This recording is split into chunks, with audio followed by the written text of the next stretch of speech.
The defendant is 29-year-old Wade Wilson. He faces multiple charges, including 2 counts of first-degree murder in the deaths of Kristine Melton and Diane Ruiz.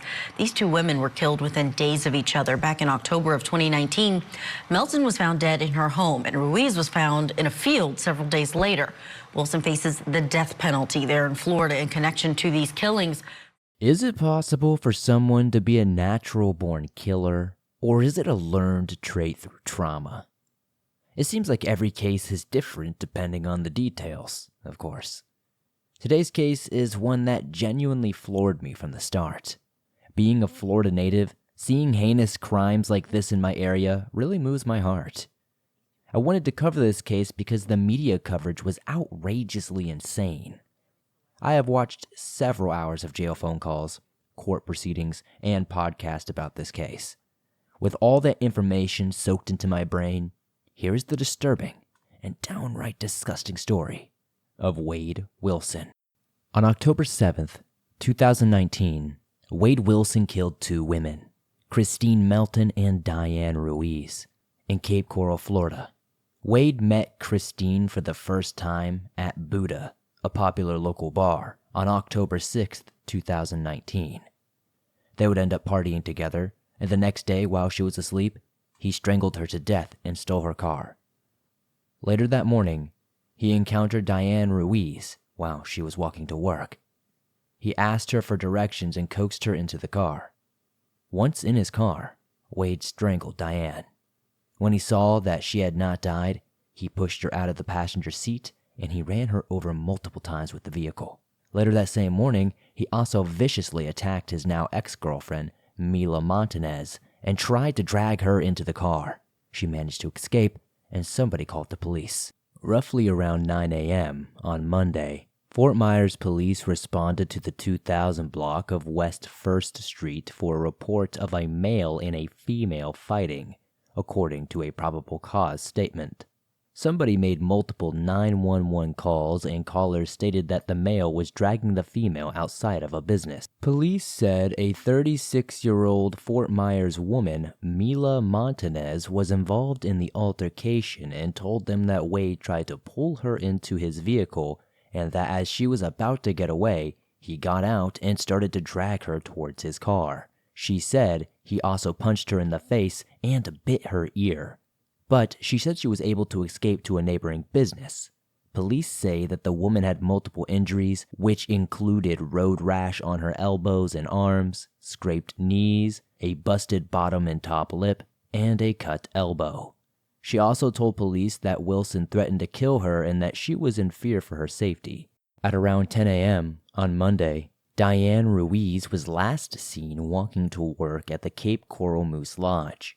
When she didn't arrive by her scheduled time, her co-workers called the police, worried about their friend and co-worker. Police immediately issued a missing person alert. It was a normal business day. I was just dealing with clients that morning. Did there come an occasion when you came into contact with Mr. Wilson? Yes. Would you please describe for the ladies and gentlemen of the jury how that came about? Wade came in a black car.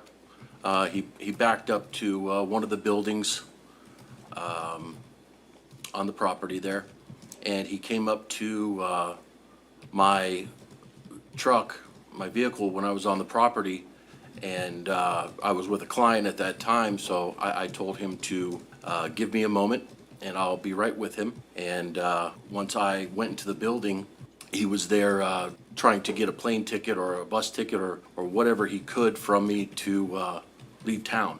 Now, when you saw Mr. Wilson, could you please describe for us what he was wearing at that time? He was wearing sweatpants only, no shoes, no shirt. He was bloody, and he was missing a couple of teeth. At around 8 p.m. on Monday, the Cape Coral Police Department contacted a witness named Josh Luckage. He reported that Wilson had arrived in a black vehicle and confessed to stabbing someone. The police established a perimeter and searched for Wilson but could not locate him. Later, they discovered he was hiding at a residence in the 2000 block of Northeast 1st Terrace.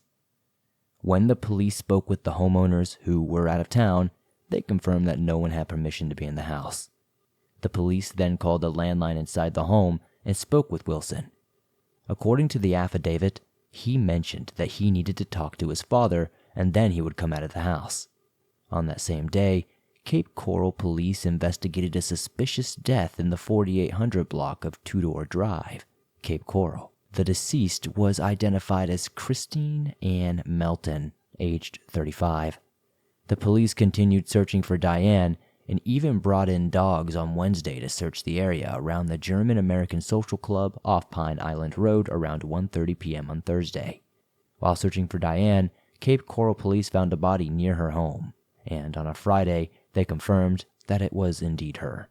I answered the phone, and he said, hey, Dad, I need some help.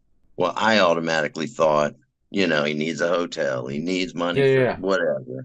So it was a hot day. I was frustrated. I said, listen, call me around dinner time. I'll be done working. Just call me then. We'll figure it out. So he calls me. He's in a panic. I could tell he's high. I need help. I've done something I can't take back. There's two people that aren't with us anymore. And my first thought was, oh God, here we go. I just thought he was on one. We talked for a few minutes. I said, listen, I'm on my way home. I said, call me back tonight and we'll figure it out. I said, are you safe where you are? And he said, yeah, I'm good. I'm in the house. I'm good. I said, all right. So in the meantime. And he's already told you about taking two people out. Yeah, but it was general. That's all he said, and he didn't say, he just said, I've done something I can't take back. When Wade Wilson's father, Stephen Testaseca, spoke with his son, Wilson immediately confessed that he was a killer. And because Wilson is known to exaggerate and has a history of drug abuse, Stephen, who was at work at the time of the call, told Wilson to call him back later in the evening when he had more time to process this. At least 2 other calls followed that we know of. It wasn't until about 10 p.m. when Stephen began to think that Wade might be saying the truth and is not on some sort of drug delusion. Stephen said Wade confessed to choking Kristine after she fell asleep. Wade then admitted to stopping Diane for directions before he somehow convinced her to get into the car, and he choked her while he drove. According to Stephen's testimony, Wade claimed Diane was still breathing before he pushed her out of the vehicle and repeatedly ran her over. He was excited, Stephen said, adding how his son wanted to make Ruiz look like spaghetti. He wanted me to feel the same way he was, Stephen said. That really freaked him out. But what really freaked him out the most was Wade did not show any remorse. Stephen said he initially wanted to help his son, but his perspective changed when Wade began delving into detailed recounts of the slayings. Luckily, Stephen's better judgment took over, and he called the police. Stephen asked Wade for his location and told him he would send an Uber to his location to get him. Instead, Wilson's location was relayed to police and he was arrested on October 8, 2019. Once in custody, things began to get even more interesting when Wade entered Lee County Jail. You try me. Question, you try me, bro. Question. You try me, Dad. Always. How did I try you? You know, it's so dumb. You always try me. You don't want me to have anybody in my life. That's crazy. You want to just kick everyone out of my life, bro. Wait, save that shit. Don't get on fucking TV talking about I'm a God-fearing man and I've got 2 little kids. You haven't asked me one time about your fucking kids. Not one time. Now you're on fucking the media talking about your God-fearing and I've got 2 kids. You're a dumbass because your stupid ass did what you did. Your stupid ass admitted it, and now your stupid ass is on TV claiming you're innocent. You dumb bitch. Oh, well. Now your stupid ass is put it out on TV. Hey, look so how. Guess what, you stupid look ass. Look how when I call you out. Look how when I call you out, how you snap. You see what I'm saying? You know what you calling when I call you out, you show your cards. You show your cards, Dad. Kid you show your cards, Dad. Couldn't control his anger. You show your cards. 2 bitches, and now you're fucking claiming you need $8,000 for legal. You know how much money it would cost to defend your ass on murder charges? What do you think the state attorney thinks? I guess it's a good thing I haven't. I guess it's a good thing I haven't been. Interviews, I guess it's a good thing I haven't been charged with murder then, huh? Confession. I guess it's a good thing I haven't been charged. Shit. No, you will be, unfortunately. You will be. And now, Wade, you're gonna wear it because your dumbass can't keep your mouth shut. Oh well. What, baby? Please insanity or something. What's wrong with What are you? Can you hear me? Plead insanity. Huh? What, baby? Plead insanity. I am. No, baby, I'm going to. I'm going to, baby. That's what I'm doing.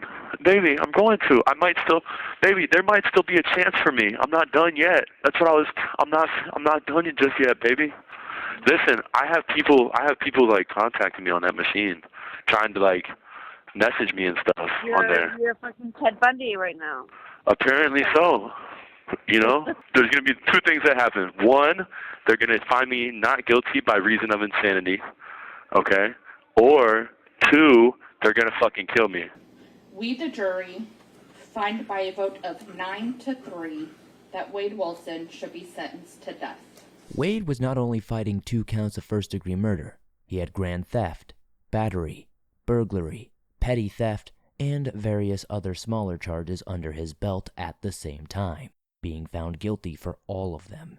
Now, the jury did say they voted in favor of the death penalty, but until, I believe, August 27th, so later this month, we won't know what the judge decides.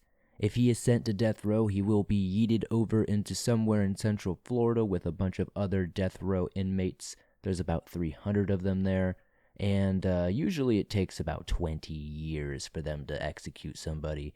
They really don't take any like real speedy routes when it comes to this in Florida.